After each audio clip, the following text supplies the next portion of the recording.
அன்பே சிவம். உலகத்துக்கு ஒரு நன்மை சொல்ல வரேன், என்னன்னு கேட்பீங்க. இப்போ நிறைய பேர் பூஜைகள் பண்ணி உங்களை வரவேற்கிறாங்க, வாங்க வாங்கன்னு கூப்பிட்றாங்க. அதில் நீங்கள் எப்படி உணர்றீங்க இறைவனேன்னு எனக்கு ஒன்றும் தெரியல. ஆனால் இறைவன் நம்ம உடல்ல வர்றதுக்கு வரவே மாட்டார். இறைவன் நம்ம உடலில் வரமாட்டார்.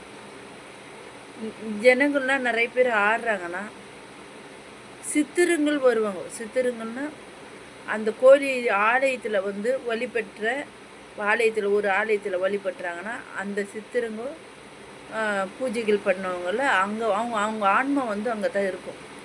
அப்போ இருக்கும்போது அந்த ஆன்மா அங்கே தான் நம்ம உடம்புல ஆடுமே தவிர இறைவன் ஆடுறது சொல்லவே முடியாது. அது அவங்களா சித்தரிக்கிற ஒரு இதுதான் சொல்ல முடியும். ஏன்னா நான் எதையுமே நான் சாப்பிட்டு பார்க்காம நான் இது நல்லா இருக்குதுன்னு சொல்ல மாட்டேன் நான் என்றைக்குமே. ஏன்னா நான் எப்பவுமே நம்ம உணரணும், உணர்ந்துட்டு அப்புறமேட்டு தான் மற்றவங்களுக்கு சொல்லணும் ஆலோசனைன்றது என்னோட கருத்து. எப்பவுமே அதுதான். நான் கஷ்டப்படணும், அந்த கஷ்டத்தை உணரணும், அந்த கஷ்டத்தை தான் மக்களுக்கு சொல்லணும் ஆலோசனையா அப்படின்னு நினைக்கிறோம். அதே மாதிரி இறைவனை எப்படி இருக்கிறாரு, எப்படி அவர் செயல்படுறாரு அப்படின்னு நான் உணர்ந்துட்டு தான் நான் சொல்ல முடியும் உங்களுக்கு. இப்போ உங்களுக்கு இருக்குது, இறைவனை இருக்கிறாருன்றதை நான் நிரூபிக்க முடியும் என்னால். ஆனால் அதுக்கு ஒரு காலகட்டம் தேவைப்படுது. இப்போ காலகட்டம். ஆனால் இறைவன் ஆலயத்தில் இருக்கிறாரு, அதே மாதிரி இயற்கையில் இருக்கிறாரு. அதை நான் உணர்றேன். கண்டிப்பாக அதை உணர்றேன் நான். இயற்கையில் தான் இறைவன் இருக்கிறார். அது நிஜமான உண்மை அது.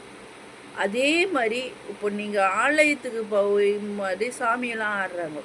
அப்போ சாமியெல்லாம் ஆடும்போது அங்கே யார் இருக்கிறாங்கன்னா அங்கே ஜீவன்கள் இருக்கிறாங்க. இப்போ சாமி கோசமே உயிரை விட்டவங்க நிறைய பேர் இருக்கிறாங்க. குருக்கள் இருக்கிறாங்க, அது பூஜை பண்ணுறவங்க. அவங்களாம் என்ன பண்ணுவாங்கன்னா அந்த ஆலயத்தில் போய் நின்றுடுவாங்க.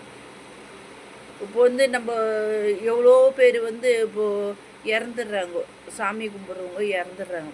அப்போ இறங்கும்போது அவங்களுக்கு இருப்பிடம் ஒரு ஒளியாக போகணும் அப்படியெல்லாம் கிடையாது. அவங்க அந்த ஆலயத்தில் போயிடுவாங்க. அப்போ அந்த ஆலயத்தில் போகும்போது அவங்க ஆன்மா தான் நம்ம உடம்புல சேர்ந்து ஆடுமே தவிர அவங்க ஆன்மா தான் கடவுளை ஆட மாட்டார். அவங்க ஆன்மா நம்ம உடலுக்குள்ளே, ஆன்மாவுக்கு உடலில் போடுற சக்தி இருக்குது. ஆனால் இறைவனுக்கும் இருக்குது. அது ஒளியாய் உணர்வாய் சிந்தனை படைப்பாய். இறைவன் அப்படிதான் வராரு. எப்படின்னா ஒளியாய் உணர்வாய் சிந்தனை படைப்பாய், நமக்குள் இறைவன் வந்திடுவார், உலகுக்கு நன்மையை புரிந்திடவே தூய குணத்தை அளித்திடுவார். இப்படி தான் இறைவன் வராரு. நம்மளுக்கு இந்த 3 மூலியமாக தான் இறைவன் நம்மளுக்குள்ளே நம்ம உணர்வு கூட அடக்கவே முடியல அப்படி சொல்லுவோம். நம்ம உணர்வு அடக்க முடியல, நம்ம சிந்தனையை அடக்க முடியல. அப்போ நம்ம அந்த உணர்வை கட்டுப்படுத்த முடியாத ஒரு நிறைய பேர் தவிப்பாங்க. அப்போ அந்த மூலியமாக தான் இறைவன் வராரு. அப்போ இறைவன் வரும்போது அதை கண்ட்ரோல் பண்ணுறவங்களும் இறைவன் தான், கண்ட்ரோலை இழக்க வைக்கிறது இறைவன் தான். இப்போ அந்த கண்ட்ரோலை இது பண்ணோன்னா நம்ம ஆலயங்கள் போகணும், மனிதன்கிட்ட போகக்கூடாது.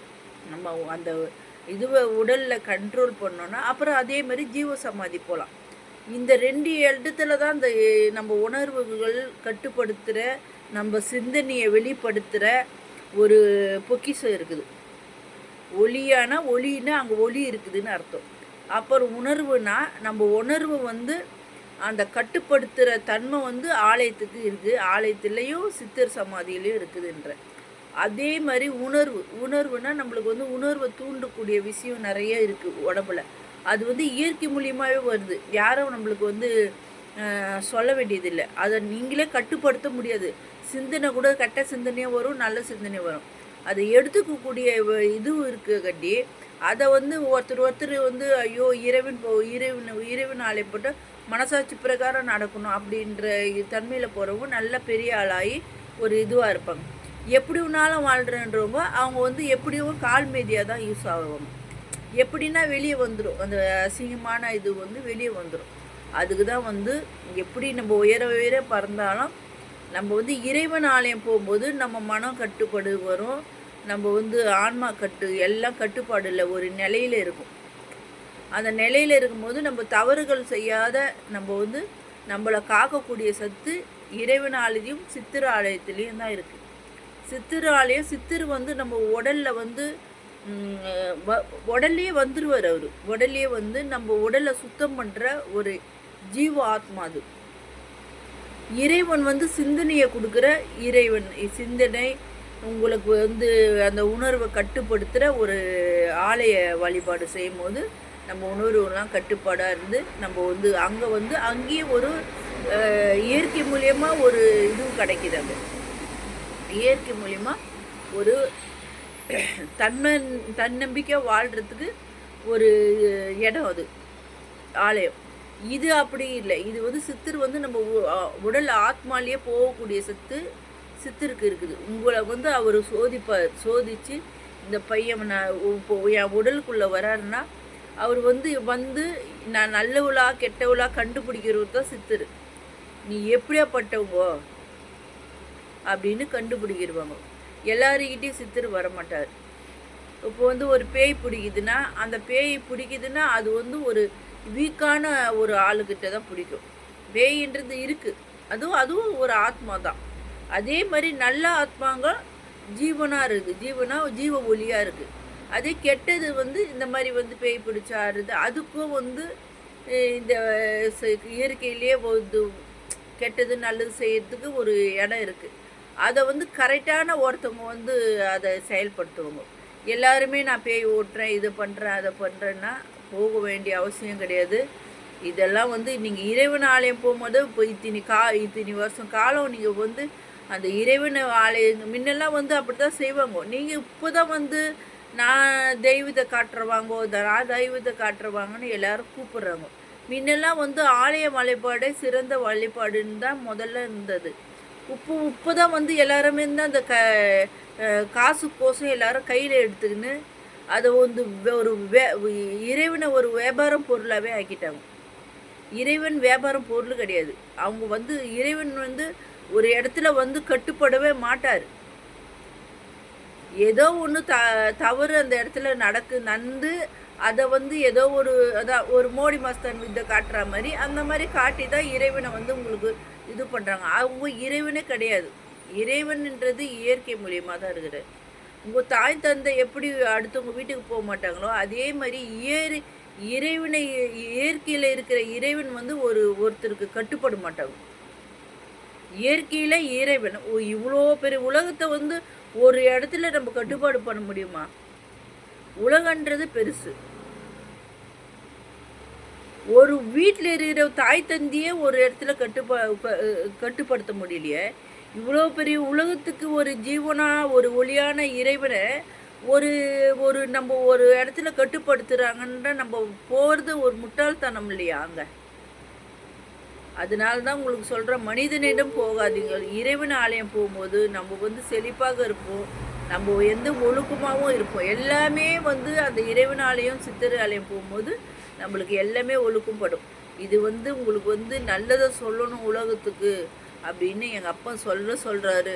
நான் இதே தான் சொல்லின்னு இருக்கிறேன். ஏன்னா உங்களுக்கு வந்து தெரியணும், நீங்கள் வந்து மனிதனுக்கிட்ட போயிட்டு பணத்தை போட்டு உங்களால் உங்கள் உடம்பு வந்து பாழாக்கியாதீங்க. இறைவன்ன்றது கரண்ட்டு போல்.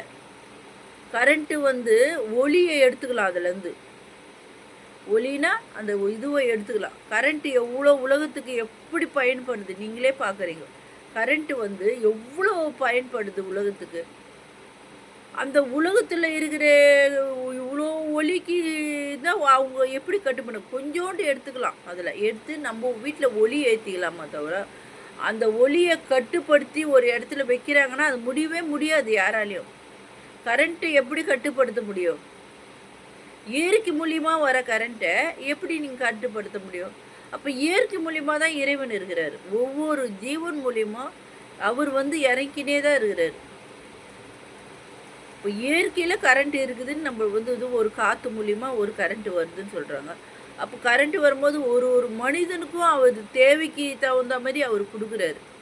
அப்போ கொடுக்கும்போது நீங்கள் ஏன் ஆசையின் விதையை போயிட்டு இன்னும் தேவைப்படுது எனக்கு உலகத்தில், இன்னும் எனக்கு பணம் தேவைப்படுது, இன்னும் இதுவும் தேடுது. நீங்கள் வந்து தன்னொழுக்கத்தில் வந்து உங்கள் மனசாட்சி பிரகாரம் வாழ்ந்தாவே இறைவன் வந்து உங்களுக்குள்ளே இருக்கிறத வந்து அது ஆன்மாவை தூண்டி விட்டுருவார். ஆன்மாவை தூண்டு தன்னம்பிக்கையாக வாழ வைப்பார். இறைவன் உங்களுக்குள்ளே தான் இருக்கிறாருன்றதை நான் நிரூபிக்கிறேன். நீங்கள் வந்து அங்கே போய் தேடாதீங்க, யாருக்கு வந்து சாமியார்கிட்டயோ யாருக்கிட்டேயும் தேடாதீங்க. நீங்கள் வந்து இறைவன் வந்து உங்களுக்குள்ளே தான் இருக்குது, இயற்கை மூலிமா இருக்குது. இயற்கை மூலிமா நீங்கள் உள்வாங்கிறதுனால ஒரு கரண்ட்டு பாஸ் ஆகிற மாதிரி உங்கள் உடம்பு வந்து ஃபீலிங் ஆகும். அப்போ வந்து இயற்கையை நீங்கள் உணர அது வந்து உங்கள் உடம்புலையே வந்து நீங்கள் தன்னம்பிக்கையாக வாழ்வீங்க. உங்கள் மூலிமா தான் எது ஒன்றும் நடக்குமா தவிர, அங்கே போய் நீங்கள் ஒரு சாமியார்கிட்ட வந்து உக்காந்திங்கன்னா உங்கள் ஆன்மாவை வந்து அந்த பாவம் செய்யறதுக்கு நீங்களே ஒரு விதையை போடுறீங்கன்னு அர்த்தம். அப்போ இறைவனை நீங்கள் நம்பலைன்னு அர்த்தம். ஒவ்வொருத்தரும் இறைவனை நம்பலை, இறைவன் இல்லைன்றது தான் நீங்கள் வந்து ஒரு சாமியார்கிட்ட போகிறீங்க. இறைவன் இருக்கிறாருன்னு நினச்சிங்கன்னா கண்டிப்பாக இயற்கையை கும்பிட்டு நீங்கள் வந்து இறைவனை வந்து நீங்கள் அதில் பார்க்கலாம். நீங்கள் இயற்கை தான் இறைவன், இயற்கைன்னு சொல்கிற மாதிரி இயற்கை இறைவன் ரெண்டுமே ஒன்று தான். அதுக்கு ஆப்போசிட் என்ன வருது? மனிதன் வந்து பூசாரின்னு சொல்லலை, இயற்கை இறைவன், இது ரெண்டு தான் வருது. இயற்கை மூலிமா இறைவன் இருக்கிறார், அப்படி தான் வருது. நீங்கள் வந்து இயற்கையை கும்பிட்டாவே இயற்கையாகவே உங்களுக்கு வந்து ஒரு ஜீவாத்மாவில் இறைவன் கலக்கிறார். உங்கள் ஜீவாத்மாவில் இறைவன் கலந்துருவார். இப்போ தாய் தந்தையை போய் பக்கத்தில் உக்காந்தவே உங்களுக்கு மன நிம்மதி கிடைக்கும். ஏன்னா அவங்க வந்து உங்களை வந்து பெற்றவங்க, அதனால் உங்களுக்கு ஒரு மன நிம்மதி கிடைக்கும். அதே மாதிரி தான் நம்ம வந்து உலகத்துக்கு வந்து சாமியார்கிட்ட போனோம்னா நம்ம வந்து உடலில் வந்து உங்கள் அம்மா அப்பா சேர்த்து வச்ச ஆன்மாவை உருவிட்டு விடுற மாதிரி விட்டுடுவாங்க. தன்னம்பிக்கை போயிடும், ஒருத்தர் சார்ந்து வாழ வேண்டிய சூழ்நிலை ஏற்படும். அதனால தான் மனிதனிடம் போகாதீங்கோ, யார் கூப்பிட்டாலும் போகாதீங்க. உங்களுக்கு இறைவன் இயற்கையிலே இருக்கிறாரு. ஆலயங்க போகும்போது அந்த இயற்கை மூலியமாகவே நீங்கள் ஒரு மருந்து சாப்பிட்றப்போ, மருந்து வந்து நம்ம மருந்து சாப்பிடாதே ஒருத்தருக்கு இப்போ எனக்கெல்லாம் மருந்து சாப்பிடாதே உடம்புக்கு உடம்பாயிடும். மருந்து சாப்பிட தேவையில்ல நான், ஏன்னா நான் இறைவனை எந்நேரம் அந்த மருந்தாக நினச்சின்னுக்கிறேன். என்றைக்குமே வந்து எங்கள் இறைவன் இல்லை அப்படின்னு நினச்சதே இல்லை. நான் இது வரைக்கும் மருந்து சாப்பிட்டதே கிடையாது. ஏன்னா இறைவனை வந்து மருந்தாய் விருந்தாய் அது மாதிரி எல்லாமே கலந்துட்டார் எனக்குள்ளே. அப்போ கலந்துருக்கும் போது அவரே எல்லாமே கரெக்ட் பண்ணுறதுக்கு தான் அவர் இருக்கிறாரு. அதை வந்து நம்ம வந்து இறைவன் இல்லைன்னு நினச்சிங்கன்னா ஹாஸ்பிட்டல் போவோம். ஹாஸ்பிட்டல் போக வேண்டியதான், யாரும் இல்லைன்னு சொல்ல, அவங்களும் ஒரு தெய்வ அம்சம் ஒன்று தான். அது போய் நம்ம வந்து ரொம்ப இதுவாகிடுச்சுன்னா போய் அதுக்குன்னு நிறைய வீட்லேயே மருந்து இருக்குது, சுக்கு இருக்குது, வேப்பிலை இருக்குது, நிறைய மூலிகை பொருள் இருக்குது. அதெல்லாம் சாப்பிட்டு பார்க்கணும். முதல்ல சாப்பிட்டு பார்த்துட்டு அப்புறமேட்டு நம்ம போகணும். அங்கே முதலே டாக்டர்கிட்ட போனோம்னா நம்ம உடல் நலத்துக்கு கேடு. நம்ம வந்து இதெல்லாம் இயற்கை வைத்தியங்கள் பண்ணிங்கன்னு அப்புறமேட்டு தான் அதுவும் நம்மளுக்கு செயல்பாடு பண்ணலைன்னா அப்புறம் போனோங்க. உங்களுக்கு வந்து நன்மைகள் சொல்லணும் உலகத்துக்குன்னு தான் எனக்கு எண்ணம். நீங்கள் வந்து நிறைய பேர் வந்து தவறுகள் பண்ணுறீங்க, அந்த தவறெல்லாம் கொஞ்சம் திருத்திக்குங்கோ. இயற்கையை வணங்குங்க. இறைவன் இயற்கை மூலியமாக தான் இருக்கார். சித்தர் சமாதி போகும்போது உங்களுக்கு மன அமைதி கிடைக்கும். மனிதன்கிட்ட போய் துன்பத்தை அனுபவிக்காதீங்க, இன்பத்துடன் இருக்கணும். உங்களுக்கோசம் நான் வந்து உலகத்துக்கு நன்மை நடக்கணுன்ட்டு என்றைக்குமே நான் உலகத்துக்கு நன்மை செய்யணும். அன்பே செய்வோம், நல்லதே செய்வோம், நலமுடன் இருப்போம். சித்தர் ஆலயம் போவோம், இறைவன் ஆலயம் போவோம், உலகத்துக்கு நன்மையே செய்வோம்.